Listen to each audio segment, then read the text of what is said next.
and welcome to this edition of Inside Tacoma. I'm your host, Randall Lewis. Our guest for our conversation today, Tacoma School Board President Andrea Cobb. Welcome. Thank you. It's great to be here. This is your first time with us on this show. Yeah, I'll try not to mess it up. Okay, good. Well, we like to have the school district's board president on periodically to find out what's going on, because there's seems to be a lot going on in the Tacoma School District. Yeah.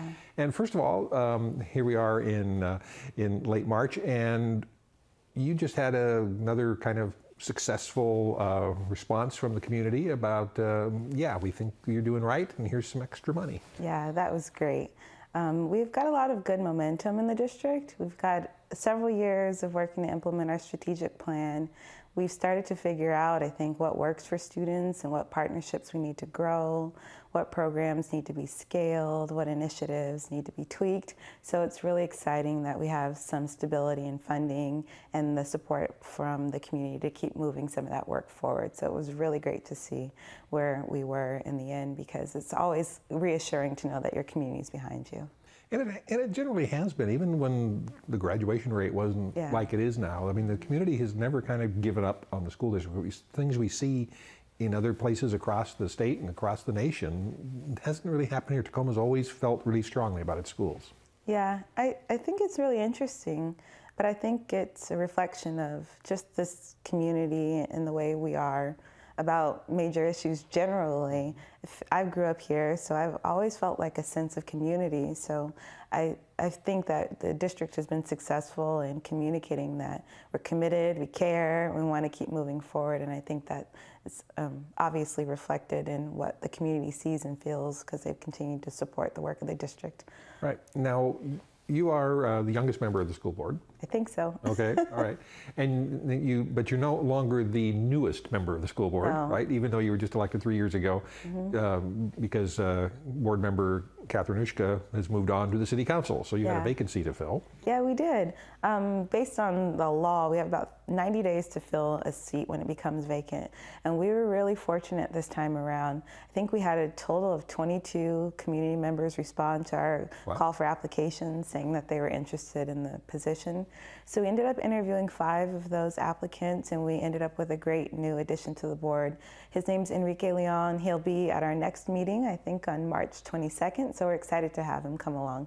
He brings a really different perspective than the rest of us have. He works in the medical fields. He's a doctor and has been in this community for over maybe 2 decades, so it's great to have that perspective on our board, because a lot of us are former public servants or have some nonprofit or other public experience, so it's great to have that different perspective. All right. Well, what were you doing when you made the decision one day to, I think I'd like to run for the school board? Well, in terms of work, at the point in time that I was running, I was a staff person at the Tacoma Housing Authority. I was working there to help implement some of THA's partnership programs between Tacoma School District and Tacoma Housing Authority. Before that, I had worked, though, at the Office of the Superintendent of Public Instruction, so our state's education agency, as a policy analyst and doing a lot of work on K-12 basic education funding. And before that, I had worked in higher education with students who were transitioning to college. So I've always worked in or around K-12 or higher ed, and it's just making sure that kids have opportunities to succeed in their futures because they have a strong educational foundation has always been my passion. So it was I felt like it was the right time for me to run. All right, but there has to be isn't there something extra? I mean, being interested in schools is one thing, but running for office is, okay, no, I'm going to do that extra, take that extra step, put myself out there, knock on people's doors.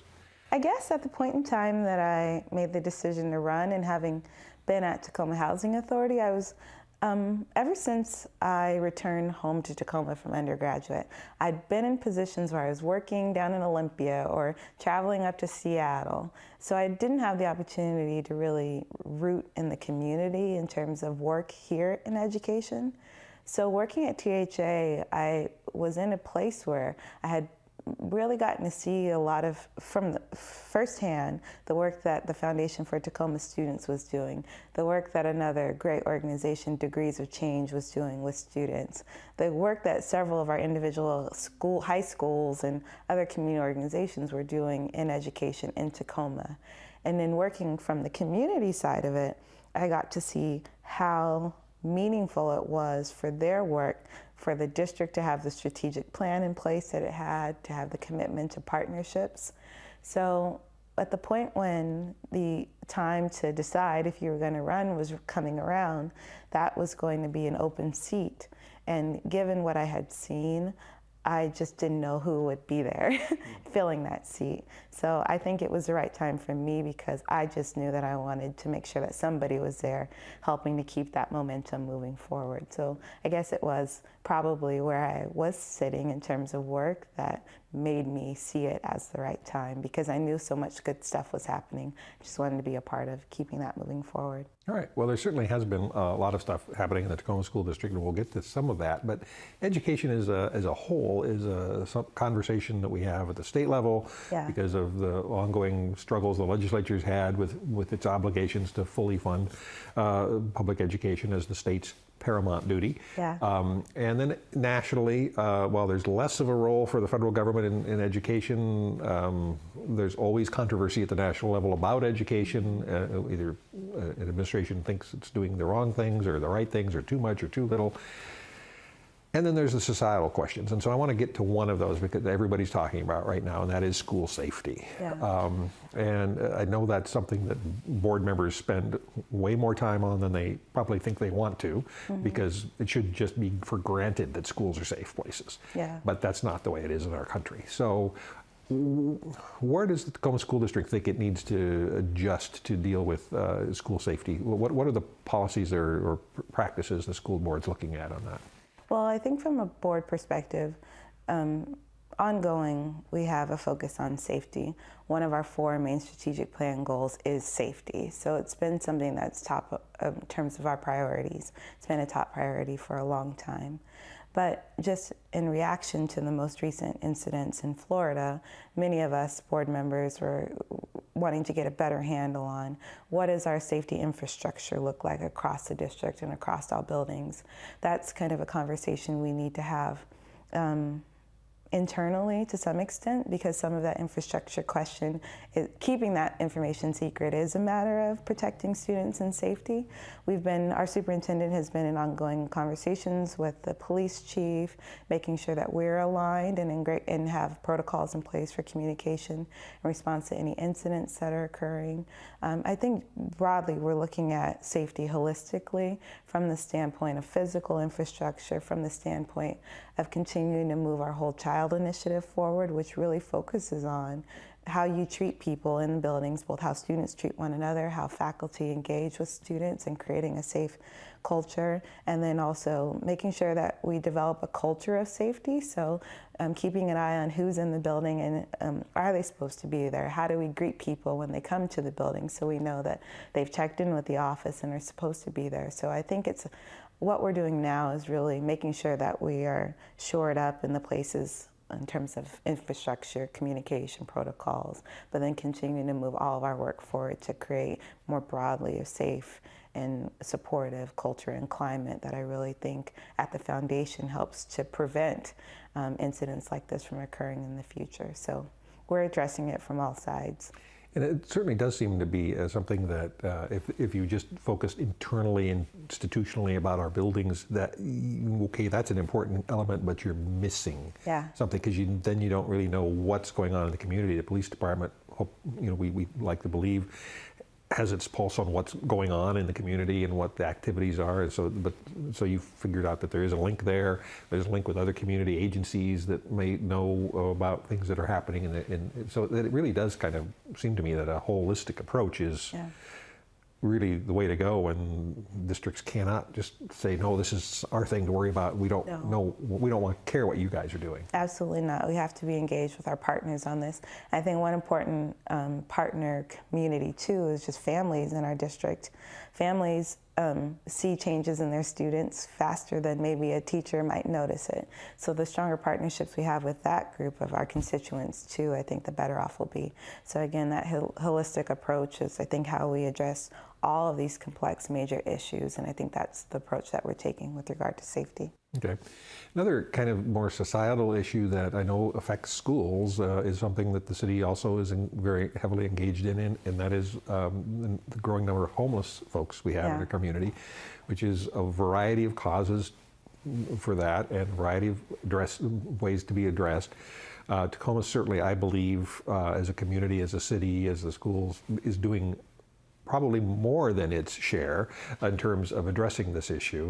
There's not as much going on in other agencies around us, but it has a direct effect on you guys, because homeless families still, who have children, still send their kids to school. Yep. And so I'd heard a number that seemed surprisingly large about how many homeless students the Tacoma School District has. It was like 1,300. I think it might even be a little more than that. I don't have that number right in the top of my head. Yeah. Okay, so do those students present an additional burden on the district in terms of providing a service, or I mean, are things that need to be addressed for them that aren't addressed for students who come from a more stable home? I wouldn't say that the students create a burden on the district at all. I think that from our perspective, given that students are experiencing so much transition in their lives, what we can do is to make sure that school is a point of stability for them. Yeah. You mentioned earlier that the federal government doesn't have a huge role in what we see locally in education, but I think with regard to students who are experiencing homelessness, the Federal McKinney-Vento Act sets out these basic protections and basic rights that students have around continuing to access education and supportive services when they are going through those periods of experiencing homelessness. So I think what our staff who work in the district office and who are building liaisons for students impacted in this way, they're really trying to make sure that there's a stability for kids. So whether that means transportation to the school that they were attending when the family needs to move somewhere, whether it's access to like AP test fee waivers or other supports that students need to access all the benefits of their education, whether it's just some change of clothes, whatever it takes. I think our perspective is that the more that we can do at our schools to make sure that students feel like it is a place of safety and security and stability, the better chance they have at managing through that experience of homelessness successfully and continuing on in their pathway towards graduation or post-secondary education or whatever is in their future for them. But we want school to be a place that's supportive and stable during those periods of instability. All right, I think that's a fair answer. And so let's talk about some local things now. Amazing for a person who's of my age and going through Tacoma Public Schools and graduating from Mount Tacoma. It was clearly the era where comprehensive high schools were the thing. Mm-hmm. It's basically all you offered was 5 comprehensive high schools back then. Now it seems like every year there's something new, some new approach to that. We still have the 5 comprehensive high schools, but we have so much more, and a couple of them opened in the last year. So I want to focus on one. Let's start out in the South End with IDEA. Okay, tell us about IDEA. IDEA. Well, just generally, I know you asked me specifically about IDEA, but generally, I think these innovative schools are great.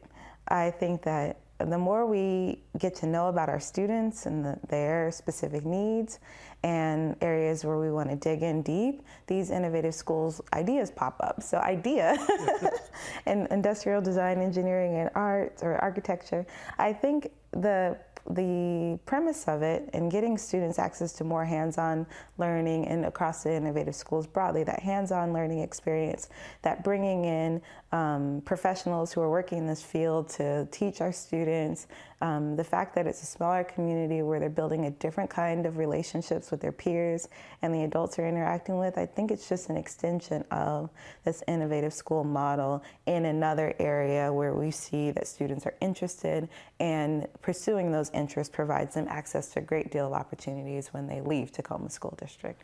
So I haven't had a chance to go visit IDEA personally, but I have talked to some parents. Actually, at the opening of one of our other innovative schools, Sammy, I've talked to some parents whose kids are attending IDEA who just feel like it has awakened their students in a different way.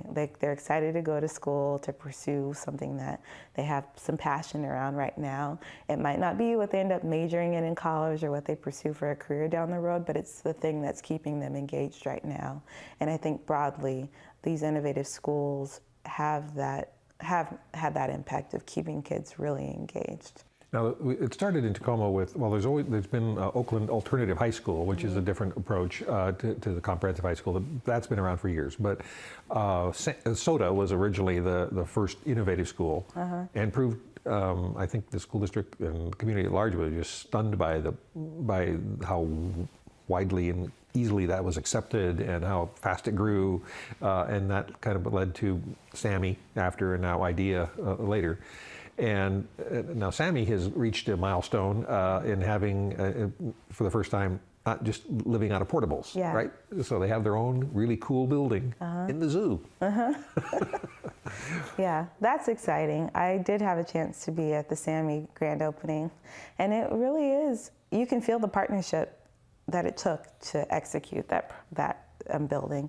And students were there and very proud of their new facility, excited about the possibilities and what that connection to the zoo kind of provides them with regard to their day-to-day experience.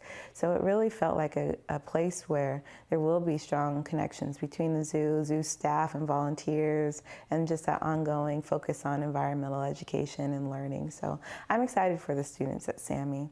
And as there were some young students in the building too, maybe elementary or middle school age, who were obviously their interest was piqued by walking around. So it's just a neat representation of what an IDEA, partners at the table coming together to think through how to make it happen, and execution can look like in our city. Right, and I love the bridge into the woods. Me too.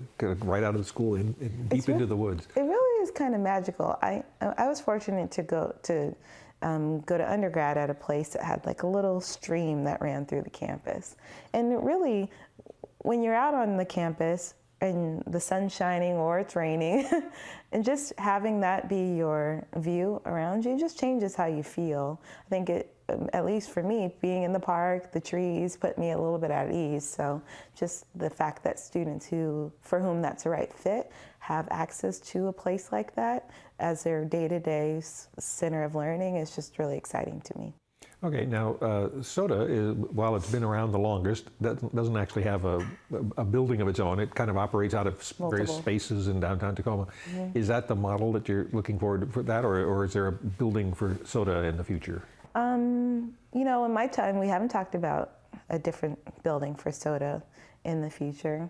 And I think the way that things are structured right now, I mean, I haven't seen any survey results, but I think it works for students. The school has built a culture around that being its physical space setup, and have created policies and procedures and a way of moving for students that they know and is familiar at this point. I don't know that it's the ideal model that we'd like to replicate down the road, but I think that it works for SOTA.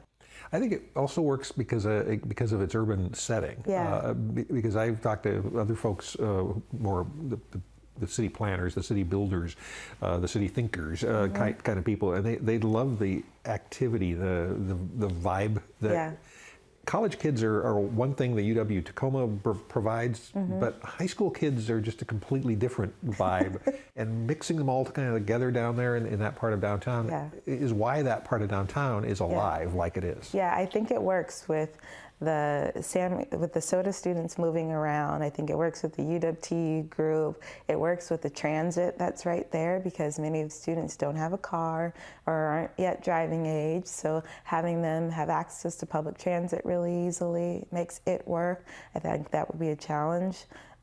if the transit wasn't there, having some access to food makes it work. So there are a number of elements that I think just make it all come together right downtown. Okay. And then IDEA is located at the old Park Avenue School. Yep. So it's kind of making use of an old building that had been closed down, and reusing it. Though it's kind of interesting because it was an elementary school, so I imagine the drinking fountains are way down here, and the restrooms are way down there. All that had to be fixed, I assume, for high school kids. Yeah, to get ready for IDEA, there were a number of modifications that had to be made to the building, but they did have to make some transitions from the space that it was to the space that it needed to be. Okay, and is that a long-term solution, you think, or is there discussion about some kind of a facility for them? No, not at this point. I think Park Avenue is working for IDEA, and we can continue to make some changes as time goes on and there are different needs identified, but I think as we get started, it's working. Okay, so that's three. Within for an institution as old as the Tacoma School District, 3 brand new high schools in a short period of time, given that how long it took to get to 5 comprehensive high schools. Is that it, or are there other? Will you just respond to new ideas come along, or new opportunities, or do you think the 5 comprehensives and the 3 alternative schools are really the kind of the best mix for Tacoma? I think we have to continue to. I mean, this is the word for the morning, think holistically. We have had another innovative program launch. It's sort of a program within a school at Jason Lee Middle School, the Thrive Academy. Oh. So that is another neat innovation, but at the middle school level. But I think as we think forward about our plans for schools, we have to consider enrollment and working with our demographers to understand where there will be growth and change. We have plans to open Hunt back up in the next couple of years, so hopefully that will mean a different enrollment pattern going up to FOSS, and so we'll have to think about what FOSS looks like when Hunt reopens. So I think we're probably in a place where of holding and waiting just to see how things shape up, but we have a lot of good opportunities, I think, for students to find the right fit, and with students exercising some of that choice and moving around, create spaces for kids who aren't necessarily in that neighborhood to go where they want to go. So I think there's enough flexibility in the district right now for us to just wait, and if the time is right, we have a process for putting out an RFP for ideas for innovative schools, and we can evaluate them at the time. But I think we're in a really good spot for students with regard to the amount of choice they have to find the right fit. Okay, now one thing we talked about before we began taping that I want to cover here, because we talk about a lot of this stuff at the high school level. We've talked about some impacts on elementary, but middle school. There was a major policy change a few years ago there was some controversy about it in the community about restoring sports to middle schools. Now, I'm of the era when there was sports at the middle schools. My daughters were at the era when there wasn't. And I think that was the right call by the school district to put it back, because I think that's an awkward age for any student. I wholeheartedly agree. And they need these opportunities. Mm-hmm. I wholeheartly agree that was a good move to restore to middle school sports. I was a student who came through Tacoma Public Schools at a point when I think middle school sports transitioned out after my 6th grade year. So I didn't experience the opportunity to play on my Baker Middle School team against the Galt team. I didn't have that experience then, and I feel like I missed something. I was a very shy child, I was introverted, but I'm sure my mom would have pushed me to play on some school team. So I think it's a great opportunity that students have. It forces them to get out, be physically active, not forces, it provides them an opportunity to be physically active, meet their peers at school in a different way, start to build connections to students at other middle schools who may be students that they're attending high school with. So I think it just furthers kind of our overall goal of building community in the district and provides kids with an opportunity to engage in a different way than just with what they're doing during the school day. Right. I always thought, like, as I said, it's an awkward age for kids going into puberty at different ages and figuring out who they are and what their bodies are changing so much. And just having more opportunities is actually more important, I think, that age than even at high school, where they've sometimes they've settled on what it is they're interested in and what they want to do at that point. I think middle school there are so many opportunities to be creative with middle school, and the more chances we can give students to find things that they're good at, I feel like the more confidence that helps them launch into high school with.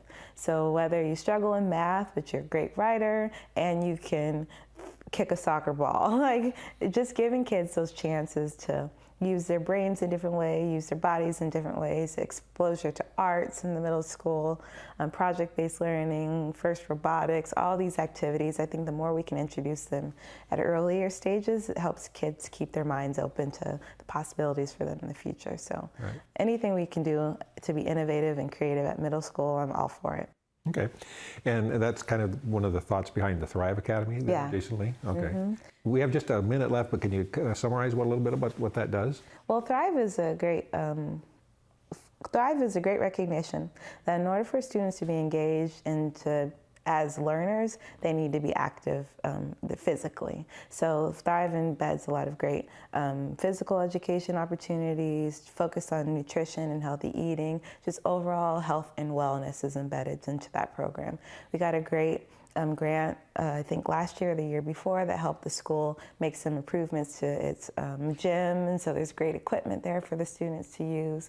And it's just a great little it's a way to incubate an idea and a program before expanding it. So Christine Brandt, the principal there, is leading that effort. And from what I've heard, my niece is a student there. It's going well so far. So it's a different innovation, and it's a great way to pilot something that we can scale potentially later. And just broadly, from all of these innovative schools, even though the focus is happening in one school, it's a great way for us to learn what works and to embed them into our other schools and our comprehensive schools moving forward. All right. Well, and with that, we are out of time. Thank you. Thank you for being here. Our guest has been School Board President Andrea Cobb. We look forward to seeing you next time here on Inside Tacoma.